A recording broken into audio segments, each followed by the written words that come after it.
but Yeah. I'd say about 80% are not seen. Even probably more than that are not seen. So I know that you're like me, like, don't give a crap.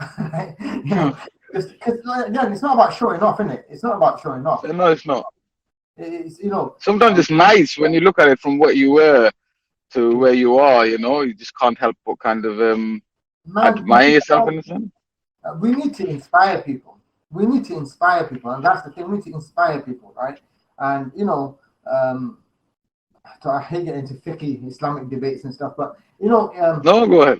you know, even if somebody says that, you know, this is haram, whatever, right?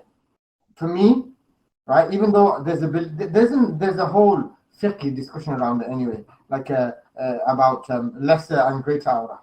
There's a discussion about lesser and greater aura. That putting that aside, right, we commit so many sins, right? And in this instance, I feel that the ends justify the means. Does that make sense? Like if somebody gets inspired of that and it changed their life completely, and they lose, like the brother did, 45 kg, do you know what I mean? And it completely transforms his life. I believe the ends justify the means. Now I can sit here saying that, oh, yeah, I can do this, I can do that, I can do this, I can do that. People don't believe it. They want to see results. Yeah. In their mind, they don't really believe it, and they want to see results. And when they see results, right? Because to be honest with you, personally, I don't like sharing too many of my own topless pictures, and that's why I've already got like 2 or 3. That's why I share the same ones, because I don't take a million topless pictures. Yeah, same here. I've only got like a couple. Yeah, so I don't have that many, so that's why I keep sharing the same ones. And it's not really my thing, but I only do it because when I tested, you know, the before and afters, I found like when I put a topless one on, everybody pays attention and they engage. Yeah. And pay attention. And otherwise, me talking or showing other pictures, like yeah. But as soon as they see, like wow, you know, and then all of a sudden it could be the spark for somebody to completely transform their life. So in that sense, I feel personally, right? It's just my personal thing. I feel that in this instance, the ends justify the means. But I'm not gonna like push anyone or force anyone to say you have to do this or this is halal and this is haram. That's not a discussion that I like to have. And if you're not happy with it, that's fine. Do you get me? You know, look away, that kind of thing. But yeah. So anyway, bro, tell us who you are, where you're from, what you do. So my name's Monir Ahmed. I'm from Sunderland, North. I just turned 30 yesterday. So yeah, and you know, just on that point, a lot of people say, oh, 30, and you know, I would have to say hands down, the way I feel today, or the way I feel at 30, I never felt anywhere in my 20s or my teens. Because obviously in my teens, maybe I was a bit more energetic, where you can eat more, and you know, you can eat a kebab and go and train, and you don't feel much bad. Whereas now these things come into play. However, if you combine the knowledge, the skill, the strength, and the physique, I'm the best shape, best it's prime time for me right now. It wasn't at 20s. It wasn't. In fact, most of my 20s went in injuries and recovering from one injury to another. But overall, my physique was terrible. I had fat around my chest area, which is very embarrassing all the time. I always had a bit of a belly, and most of my weight was on my legs. And I used to always say that I've just got big legs. Turns out they were just fat. And it wasn't until, and from age 25, I had been battling with severe gout issues where I couldn't walk a couple of days here and there. But it wasn't until about October 2020 is when it really hit me hard. I couldn't walk. I couldn't walk at all, really, for about 2 months. I couldn't walk without a limb for about 9 months, nearly, I would say, something like that. I can't even remember the dates now, but a long time. And it was at that time where, because I've got nothing to do, firstly, I was having a lot more ice cream, a lot more of this, because I was depressed.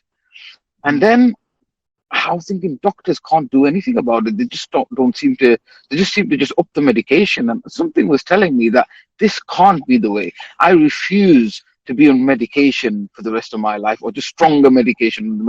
That's not how I want to live my life. And I was obviously, I had you on my Facebook for quite a long time. I agreed with a lot of things you said. Can't remember any disagreements, anything. If anything, there was something that I didn't have knowledge of, so I can't disagree because I don't have any knowledge of it. And I thought you always used to post join the free group, join the free group. And I was like, because I was thinking, this guy is saying, you can eat all this and you can still get it. And I'm like, it's not even possible. How is it even possible? And I thought, okay, I'll join the group. What's I got to lose? It's free. I joined it, and like I said, I think if it was any other time of my life, I would have probably joined it and not really paid attention to it. But because that's why, I feel sometimes I'm critical, and I say people need to look at that free stuff, free stuff. And I realized because I was only looking at that free stuff because I was at home bedbound and I really didn't have anything to do. I went through Netflix. So I had a look and I was like, and I wasn't even taking in all the information properly. I bet, yeah, I can still learn a lot more if I just go back to the free group again. But there was just certain things, buzzwords, certain things you were saying that just started making sense. You were saying to go through all those guides and everything. I didn't go through the guides. I'm put my hands up. I didn't. I did go through a couple, and just something just clicked. I thought, well, this is my diet. I say diet as in what I eat. I thought, well, what if I tweak this and what if I tweak that? So the major tweak that I did was because I'm a big curry muncher. I'm a big guy. I'm a guy who can eat like curry 3-4 times a day, and I'm be absolutely fine. I can eat pizza, kebab, and everything all day, but if I haven't had my one plate of rice and curry at least once a day, then I haven't ate. There's something missing. I'll add the extra calorie on. Even now, I can some days I know I've had quite a lot to eat. I know I'm above my calorie what I should be eating. But if I haven't ate my curry and rice, I'll still go and eat it. But I'm not afraid of eating it. Yeah. And our food is amazing, man. It's the best cuisine you could get. That's in my opinion. The issue is not it's eating too much excessively. Exactly. Because you will know, in our culture, and not just, it's predominantly not even Bengali. I feel Muslim culture. I would say Muslim cultures where if you're not eating more, they take offense. They eat. And I think part of the reason why we're so obsessed with eating is because we've made everything else haram for us. And because we've made everything else haram for us, this is the greatest pleasure we can have. I actually wrote a blog post on that today. I'm being a bit more direct with certain stuff, and I'm gonna put. And I wrote a post out today, and inshallah, I'm looking at building a webinar just for imams, imams, where we can touch on this, really help them to crystallize and consider these verses and ahadith and look at. I lost most of my weight. In fact, almost all of it was without any exercise because I wasn't able to do any exercise. All I did was switch that brown rice from white rice to brown rice, and I just stopped having sugary drinks. Because I was having a lot of sugary drinks and chocolate, which isn't good for you, and once in a while is okay. But I know you say don't cut out all sugar, but at that point, I didn't cut out all sugar, but I very, very minimized it. But that's because of my health as well, because sugar and gout don't go together, fructose and things as well. So, but overall, and I lost my weight like that. I trained to look better, and because your muscle need work, and we'll get to that later. You carry on now from the exercise part, but for the losing weight. I have a lot of guys, who are getting quite old, right? They're getting old, and they weigh a lot. They weigh, 4 or 5 stones heavier than they should be, even though they don't realize it. And quite often they're in denial. And now, so I had a guy yesterday. He's in his 20s, and he said to me, "I'm a bit young. Am I too young to join this? Like, should I wait till I'm a bit older and stuff like that?" And a lot of people think, "Yeah, I just have time. I have time. I'm not a dad." I joined it. I'm not a dad. So my question is, what is different about you? What made you join early? Why didn't you be like everybody else? I'll wait till I'm 40, 45 and I'm 18 stones. Because my illness came early. Most people expect these illness that I got. Even the doctors were saying it's people who are severely overweight, people who severely eat bad, and people who are in their 40s. All these have to match together. Then you have the problem that I had, which was like the chronic gout. But I was fortunate. I don't say unfortunate. I was fortunate enough to have it in my mid-20s. And I say fortunate is because if I didn't get this in my mid-20s, I probably wouldn't have changed my life around till, how you say, why did you not wait till old? I probably would have still went and trained here and there, but I would have never felt as good as I do, and I would have never gotten. Like I've went leaps and bounds in my martial arts ever since I've lost all my fat. Like stupid amount of improvement, like ridiculous. I mean, a lot of guys who train with me a lot of years, and they're like, he's a nightmare. Now he's turned into a nightmare. A lot of the exact words, they're like, he's turned into a nightmare. It's simply because I was always very, very flexible, even when I was fat. So now you can imagine with me not being fat, I'm just slipping out of things and just, just very, very slick. And it's amazing. And it's just the fat. Faster, stronger, fitter, right? Definitely. Stronger as well. Everyone says I'm stronger. Yeah. It's crazy. And it's as well, I know we had that discussion. I remember a couple of discussions we had. One was around game changers. when game came up. And I said, it's a lot of fish. And you questioned me. So, you did it in a nice way. You said you did it in a nice way. Instead of being combative, you said to me, look, what do you think? And I answered you and stuff. Then I think that got you more intrigued in reading about what I'm saying. Because what you said, I can't remember what you said now, but at the time I do remember what you said. I was like, whoa, he's got a point. And then, and it's true, like just because a fighter does something, it's not necessarily correct, because loads of fighters do that, the punching with the thing. I mean, I've personally never really done it much because it always never made sense to me. Or I do it for uppercuts because I feel that makes sense because the motion is going upwards. When you do an uppercut sort of movement. I think what I said was about logical fallacy, because game changers, they showed all these athletes, most of them had been eating meat all their life, and then showed one or two athletes who excelled and on a vegan or vegetarian diet, but then they've ignored the fact that there's thousands of other athletes who aren't vegans, and they're at the top of the game. Mm-hmm.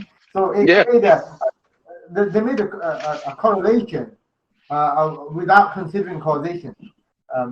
So that was the point. So tell me about your experience of working together on the program. I didn't actually achieve my results when I was on the program. I actually achieved it after. So reason for that wasn't because there was anything wrong with the program. It was because I had some more illnesses and issues where my medication changed again, and it just caused a bad effect. And I feel like because I don't know what the reasons were exactly, all of it, but I wasn't well. And I was trying to go gym, and then I was getting little injuries. I remember, the workouts you gave me, and I was telling you, like, look, I've tried twice after my wrist got better again, and I've just hurt my wrist on it for some reason. And you were like, listen, you don't need to follow that exercise, although it's best if you do. But if you're having issues, work around it. Just go and lift something. Just go and train something rather than. And then I thought, well, okay, this is what I'll do. And and whilst I was I went on holiday and everything, so a lot of things came up. And I was just constantly ill and constantly just injured. So most of the program went like that. But I was still kind of, in terms of food, I was okay. Just training I wasn't doing. But Majid was very, very helpful all the way. Mohammed Majid, he's a great coach, great guy. He was constantly just, keeping up to me, keeping a check. Are you okay? Are you this? Are you that? Always, it is a family. It's a proper family. The guys are checking up on you. They know who needs more help. Like, he's not checking up on me now because he knows I'm okay. He knows I'm on a roll. If he felt, I know you or him, if you ever felt that he's going off the rails again, what's wrong with him? I know you guys would approach me and say, oh, you're all right. What I mean? Why have you gone off the rails again? There must be a reason. Because it's like you've built like this brotherhood for life. I mean, in terms of what you said about we were able to help you. And the reason we were able to help you is because you communicated back.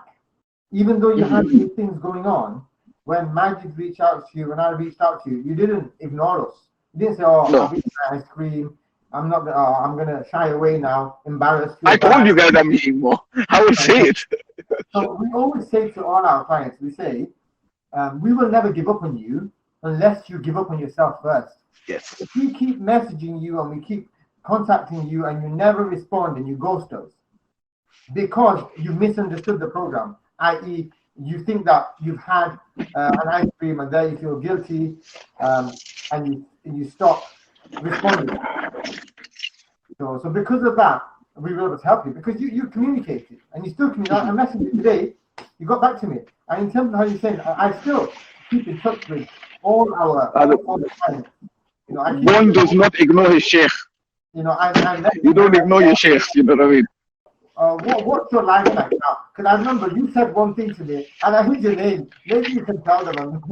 And you said you spoke to me about the high of training, and you said to me, I thought, wow, that's so profound. I said, that's so profound. And I said, I get it, and I get it because I remember the first time I saw abs. Subhanallah. Yeah, it's The first time amazing. I saw abs. Sorry, bro, I'm still here. I'm just getting a move on. Come on, Mrs. Mrs. Go on. Yeah. For about 10 years, So, I had a belly. And after 10 years, I was struggle, not being able to lose it. Then I lost it, and I lost it quite easily. I was like overjoyed, and it was like a proper high. It was like the best high yeah. I could think of. And I think you had a similar experience. Yes. It's an amazing, amazing, amazing feeling. I don't know. Like I used the example of. I'll just say I use the example of cocaine. In this situation, I think it's okay because it's just an expression for me now. Plus, it shows the fact that you don't need all those synthetic stuff. You don't need all that stuff to feel that way. That's the most amazing part. I mean, people can interpret it the way they want to, but the way I interpret it is that you don't need those hard drugs and all these things to get that feeling of, I don't like to say the word invincible, but to get that amazing feeling, you don't need all those drugs. What you need again is a good physique. This is something that I read up on just the other day, and I think it's very, very important. It's to do with your body, definitely. It's about doing a lot of history work. Yeah, I'm fascinated by history. And during the time, now I'm not sure if it was during the time of the ancient Greeks, the great philosophers of those times. You were not allowed to do any sort of mind training, as they call philosophy, until the age of 30. Before then, the only thing you were allowed to do, or the only thing you had to do, was physical training. It was physical training, it was wrestling and all those physical exercises. And up until 30, they said that's all you should be focused on, which shows the importance of what, even from the ancient time, they understood that the body is the most important thing for you to even develop the mind. Interesting. And so that's the kind of importance they give on body. And I think everyone should really take a lesson from that. Thank you for your time, Monir, again. Thank you, man. This is always a pleasure talking to you, man, honestly. And I'm telling you as well, man, I shouldn't even call you man, bro. There's a bicep, whatever. It's okay. But I honestly, I see certain people as my shuyukh in a sense, like a sheikh of some sort. Someone, and I find sheikh is someone who you find comfort in, who you find they bring the best in you, out of you. And I absolutely consider you as one of them. For me, that's the the level I hold you in my life. In that, and I do have someone who I have gave fire to as well. I know some people are skeptical about those things, but I found benefit from the man. So he's Islamically, spiritually. I sometimes be in contact with him, and I find spiritually, I find a lot of benefit. With yourself, again, you played a huge part in changing my life about. And I really, I really see you, put you in that position. Honestly, man, you're great. Exactly. I appreciate that, bro, and I'm honored. I'm honored and I'm humble, and I really appreciate it. Thank you very much. No problem. We'll link up soon, yeah? Definitely. No, Okay, sorry.